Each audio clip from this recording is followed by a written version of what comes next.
Sanding down the edges? Yeah. Do you have something that could do that? I have sandpaper. Awesome, I might do that. I'm gonna do the important things first though. Alright, you ready? I'm ready. Oh, wow, that's very... That's weird. Do you want to, like, rip it, so it looks ripped? I mean, yeah, I do, so I shouldn't do that then. Yeah. I should tear it, like, here. If you wanted to tear out... Let's just say you wanted to tear them all out at the same time. Did you tear them all out at the same time, or did you tear them all one by one? Hang on, though. I don't have to... Before I start destroying it, I should analyze the structure of this book. So where is the, Is this the crease in the middle? No. This is the center of the book. I don't want to mess with the binding. I don't want to tear out the strings holding everything together. I don't really want to do this. Like here? I don't want to do it. I have a thing about this. I just got to start doing it now. Okay. Now it's gonna be infinitely easier. Tears like that. That's actually good. It's got like a little definition to it. When I tore from this direction, you can see it here.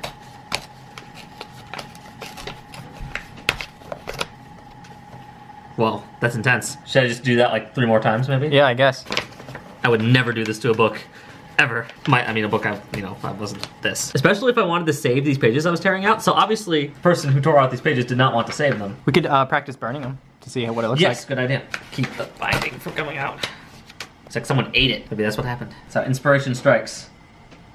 When you're confused, you don't know what you're doing. Where's my, This is the diary of a very messy man. I almost hate this, but I think I can't go back now. It's really intense. I totally screwed up the book. This book is not going to work like a normal book again. I even messed up this part of the book, which I didn't expect. I destroyed the binding. There, that's better. It looks intense. Yeah, it looked too lame before. Okay, I gotta stop thinking about the details. I gotta actually figure out what I'm doing. If I screw up on a page, I can tear it out. So I'm gonna start writing on it. That is pretty interesting. Whoa, how does that work? Wow.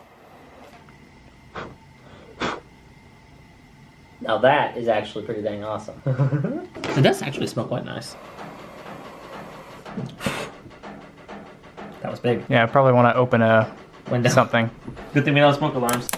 What if you accidentally burn the whole book? I don't think it could get that out of hand, but you are right. It could get that out of hand. I just contradicted myself. We could practice by burning a book. Let's see what happens if I try to burn all these at the same time. I just don't want the whole thing left on fire.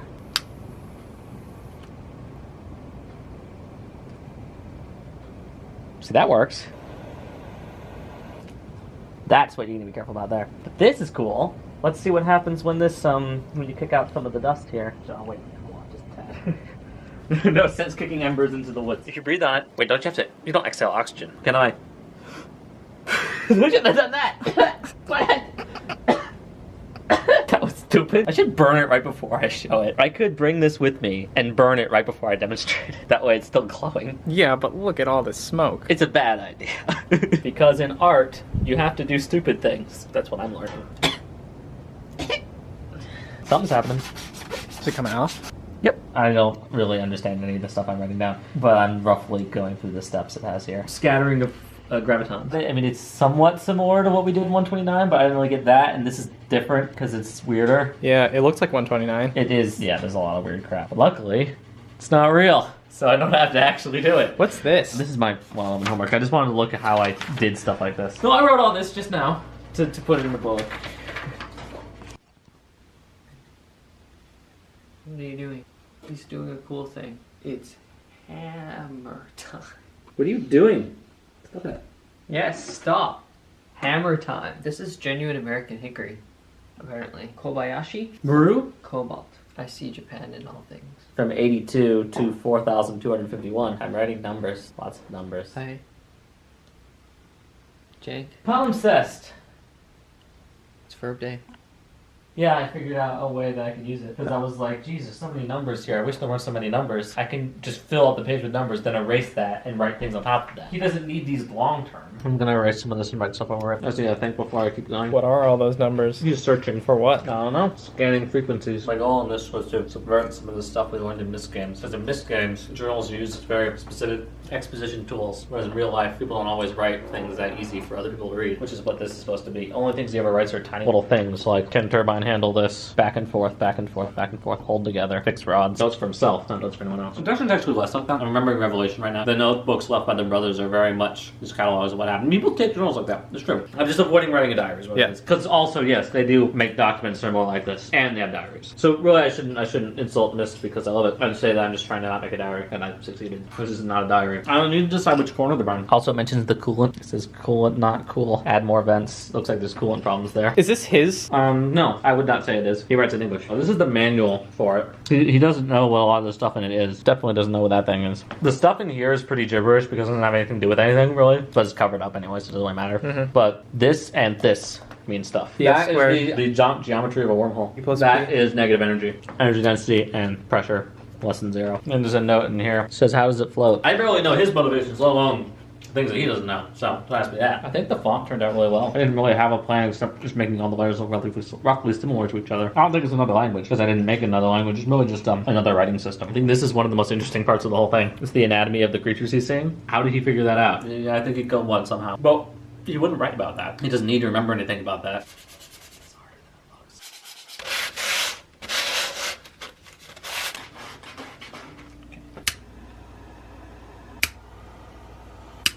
Did it blow out the fire with the other fire?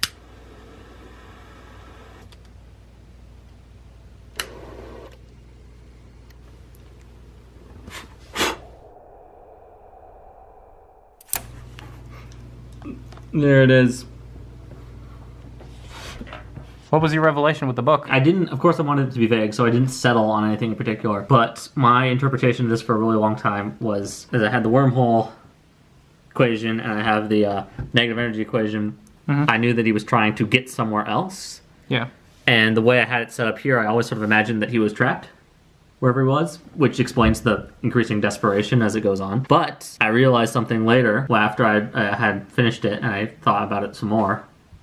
I don't think he's trapped. I don't think he's trapped at all, at least not physically. And there's evidence for that somewhere in there.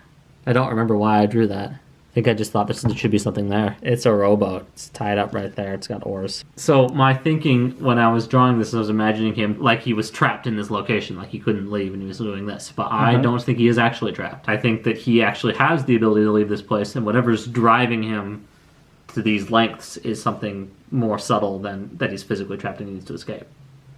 Something's keeping him here, but it's not external. I would like to draw attention to this. This right here. If you read the words, you can see that it says, hello, I am a cat. My interpretations are as good as anyone's. But these, it's like a cave is what I was thinking. So these are columns here. And this is supposed to be sort of elevated. I was trying to do some topographical stuff. And there's water around here and there's rocks over here. And this thing is like some sort of thing that you can make a portal in, whatever it is. But he's not trapped there, even though he spent countless amounts of time there. Enough time to be... Oh, an interesting thing that happened when we were talking about it is someone was trying to make sense of the burn. And I did talk about various ideas of what the burn might mean. I said it could just be the cooling problems that are referenced here, or it could be something worse. But one of them was saying like maybe he was attacked by the aliens, which is a very interesting thing to hear someone say reading this. Because if you look at this, he's obviously scared of the aliens. But there is no information in there at all that suggests that the aliens are in any way hostile or dangerous. The only information that mentions the aliens is that they go back and forth behind the rocks. If you think you're trapped somewhere. Though I don't know if the trapped is clear to other people. I'm not sure if it comes out of the text, because it's definitely something that was in my head when I was writing this, but I'm not sure it's clear. Which again, this isn't about clarity, which is nice. I think it's more interesting he's not stuck, because my interpretation of this is that he is becoming obsessed with these things, not because he has to, not because of some survival or needing to escape. It's because he is obsessed with understanding these things, and he is completely failing at any attempts of wrapping his head around him, and he's just, it just drives him over the edge. Because the thing that's getting him about these spiders, he's not like scared of them per se. They're not a threat, but he doesn't know what they are, what they're doing, or why they're there, and he can't figure it out. That's what's causing this. Also, no one talked about this image. I think this image is probably one of the most interesting ones on here. I don't think I can explain it myself. It's probably the most difficult to understand of any of them. And that image is crazier than I realized it would end up being. So down there with the big X's over everything, it just looks completely mad. What are the X's crossing off? Blobs. And then there are the creatures creatures around the And blobs. arrows pointing toward the man, and links between the blobs. And this blob has words written in another language on it. People were kind of getting into it. It was cool. What do these numbers mean? It has 20 faces, Mm-hmm. 30 edges, and 12 vertices. Yep, that's right. Also, there's only one mention to another human being on here. You explain that one. It looks like this equation is right because it's boxed and it's not crossed off, and there are a bunch of other things that are crossed off. So Yeah. I think Sam was wrong. Well, I mean, I think Sam said it wouldn't work isn't referring specifically to that equation. I think it's referring to the idea of this, whatever the character is trying to do. It's done. It's so smoky. Who should have done that? What? That was stupid.